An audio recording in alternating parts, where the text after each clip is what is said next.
a plot by junior doctors to strike again despite already banking a huge pay rise is today exposed by the Daily Express.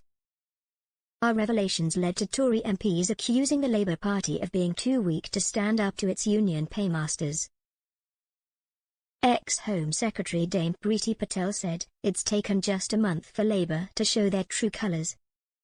The leadership contender added, not content with extracting an inflation-busting pay deal from this dreadful socialist government, the unions will now inflict more pain and longer waiting lists on the British public to demand more. This shows why the Conservative Party must unite to win the next election and put an end to a government run and funded by secretive union bosses. And writing in the Daily Express, Shadow Health Secretary Victoria Atkins warned Labour was dragging the UK back to the 1970s with its failure to stand up to the unions. In video footage sent to this newspaper, a British Medical Association (BMA) employee told rotating and newly qualified junior doctors that the plan was to launch fresh pay strikes next April. She said, "BMA negotiators are recommending that you vote yes on the offer.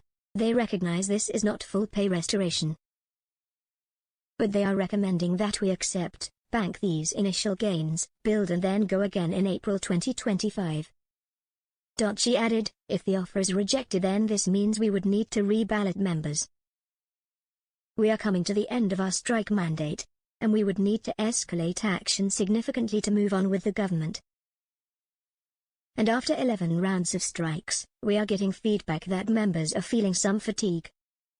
Tom Tugendhat, another contender for the Tory party leadership, accused Labour of surrendering to the unions. The Shadow Security Minister said, "Rather than bringing an end to the strikes that are crippling the NHS, the actions of this Labour government are emboldening the unions who know that Sir Keir Starmer and Health Secretary Wes Streeting will simply give in to whatever they demand." He went on, "The truth is, Labour has made a choice, pay rises over better public services. They've chosen unions over the British people, and today's pay over investment in tomorrow, while slashing vital infrastructure spending." The BMA rallying cry was recorded on Black Wednesday, the annual changeover on the first Wednesday of August when a new cohort of inexperienced doctors start their first postgraduate roles in NHS hospitals and when most junior doctors rotate to fresh roles on different wards. A week earlier Mr. Streeting had caved into union demands and offered striking doctors an eye-watering pay increase in return for an end to the crippling action.